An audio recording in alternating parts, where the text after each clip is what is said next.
Back in the United States, another apparition is believed to have been caught on tape. For months, the family inside this Pennsylvania home claimed to hear strange footsteps in the middle of the night. In an attempt to determine the origin of these ghostly noises, the family sets up a video camera in the hallway. This is what it captures.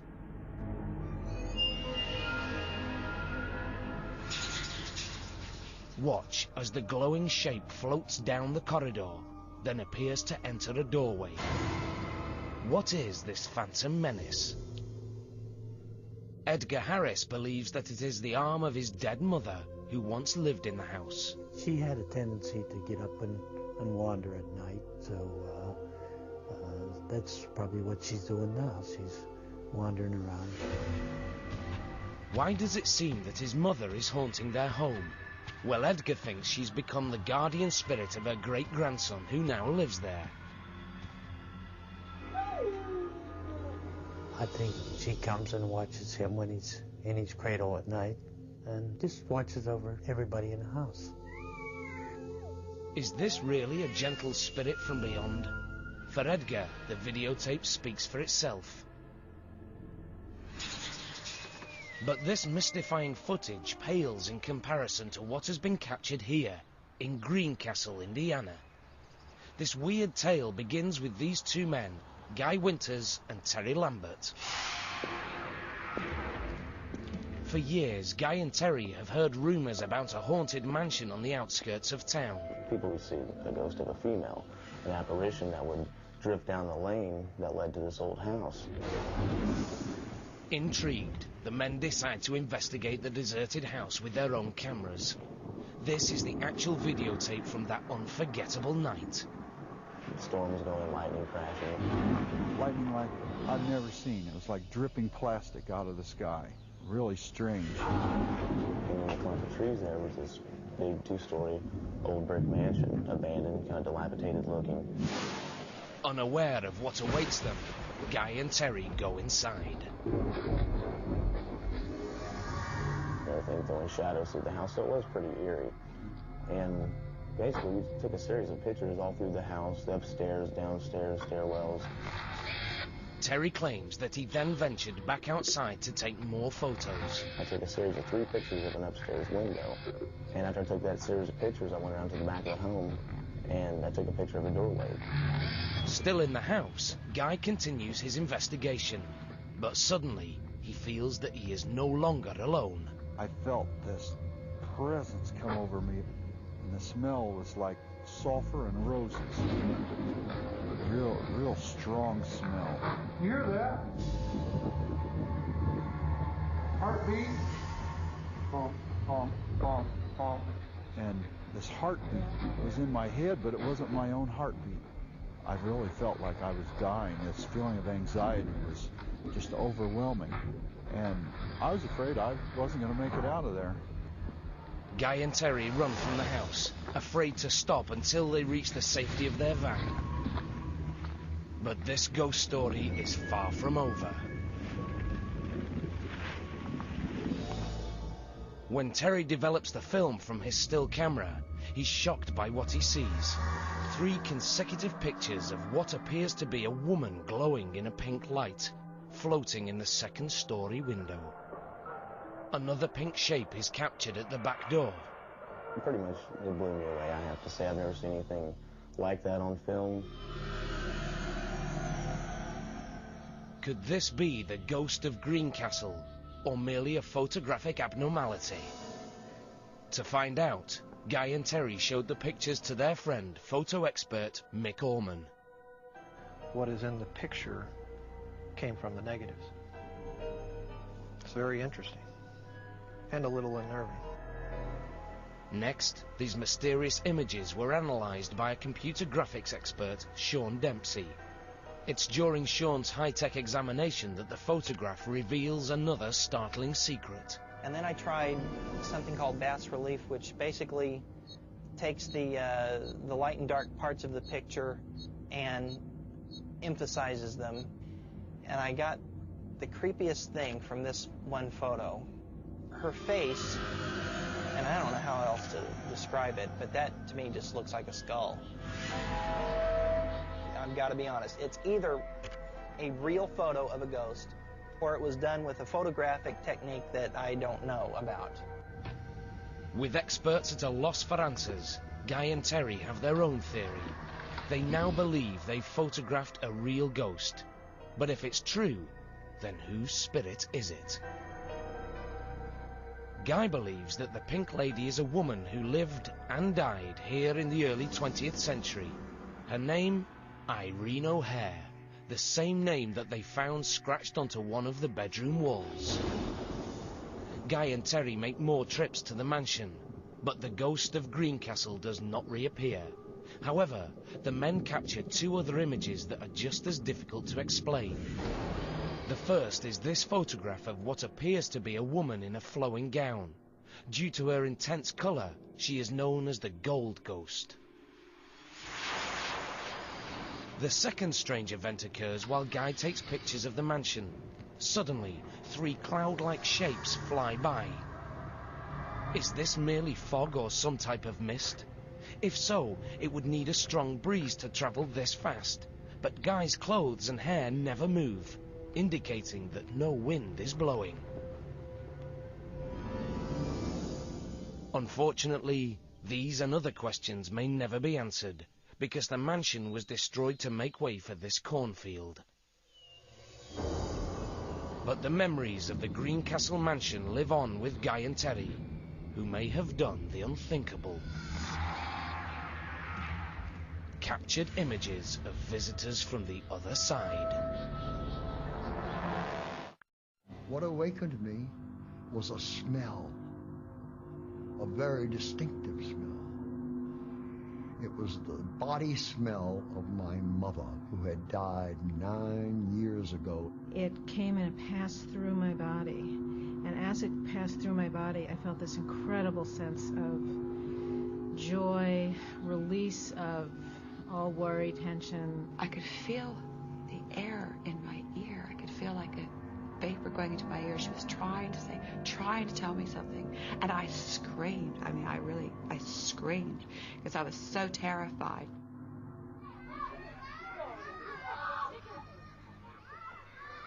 On the island of Hawaii lives a 5-year-old girl who seems to have a ghostly guardian. Her name, Carissa. Since she was 4 months old, her family believes that she has been surrounded by a mysterious presence. She kept looking behind my left shoulder, and she kept giggling. Then I just put her down on the floor. I laid her down on a quilt and took 3 photos of her. And when I had it developed, the pictures came back and there were these 2 ribbon-looking like objects, and she was looking down at it. No one can see these ghostly images, except in photographs. I took 2 photos of her in her swing, and when we had the photos developed, they were back in the photos. Picture after picture, these unusual entities have been captured hovering near Carissa. Her family insists that whatever is behind this phenomenon is not of this world. Until somebody can give me a really great argument that these aren't what we think they are, then I'm going to believe that they are some sort of being that's allowing us to photograph them. Of course, the only person who can shed any light on the subject is Carissa, but she's too afraid to talk. When I put her to bed at night, sometimes she'll say, "They're scaring me." When I question her about it, I can't get any real definite answer out of her.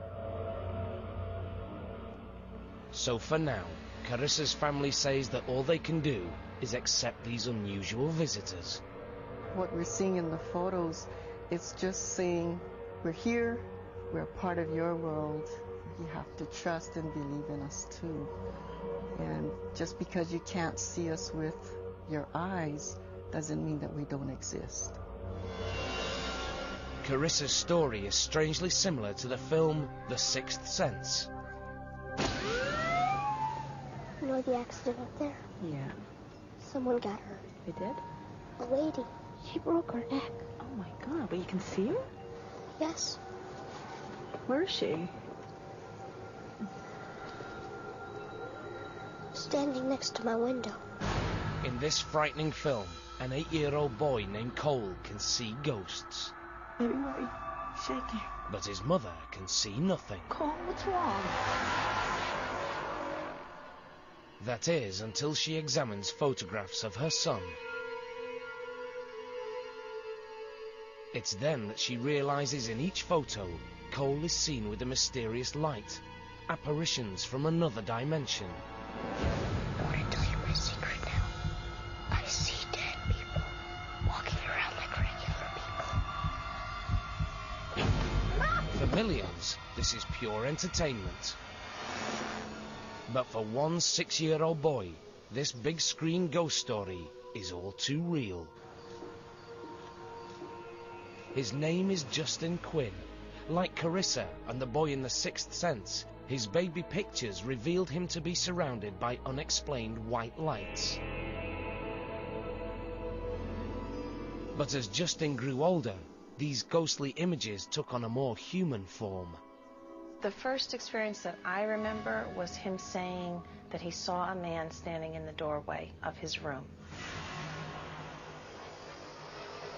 He was standing there, and then he walked away, then walked through the other way.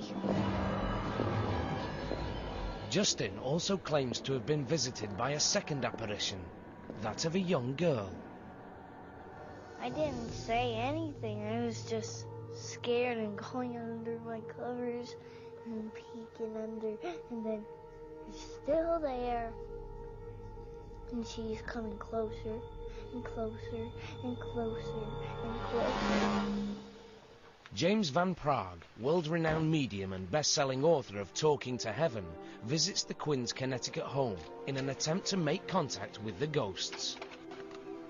Hello, how are you? Good. As cameras roll, Van Praagh meets Justin for the very first time.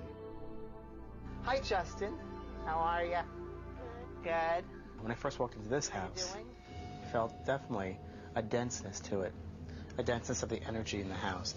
Can you sit here? I'll sit up here. Next, Van Praagh begins the delicate process of questioning the shy boy. Do you see them stand there? Yeah, I said one little girl and standing in my room. What did she look like? Was she blonde hair? Her had scribbly hair. I've worked with many, many children, and children are very aware, they're very open, they're very sensitive to the spirit world, because they're very close to the spirit world. Here's your room. Justin shows Van Praagh where he first saw images of the man and the little girl. Oh, this is a nice room. Is this where you saw the little girl? This is when I was...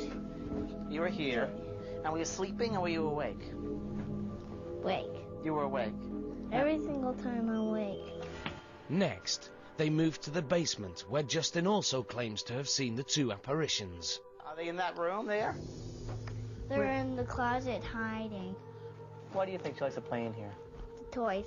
The toys, exactly. She likes the toys. And sometimes her plays with the game.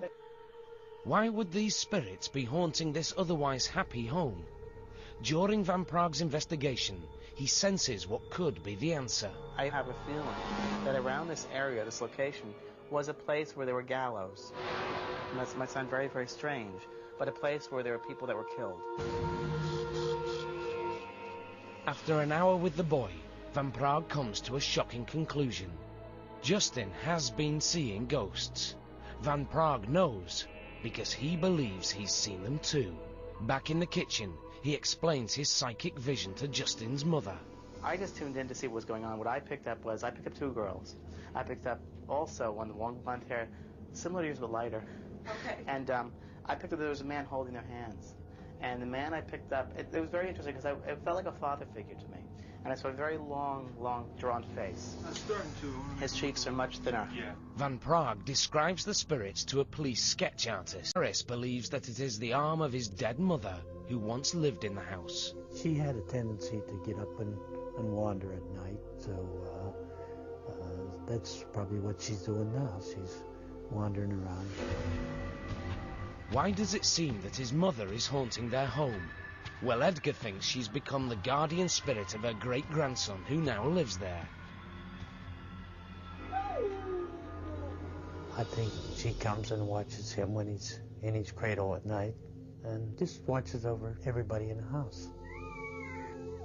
Is this really a gentle spirit from beyond?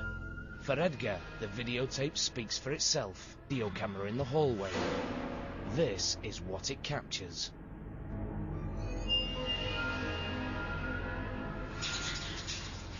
Watch as the glowing shape floats down the corridor, then appears to enter a doorway.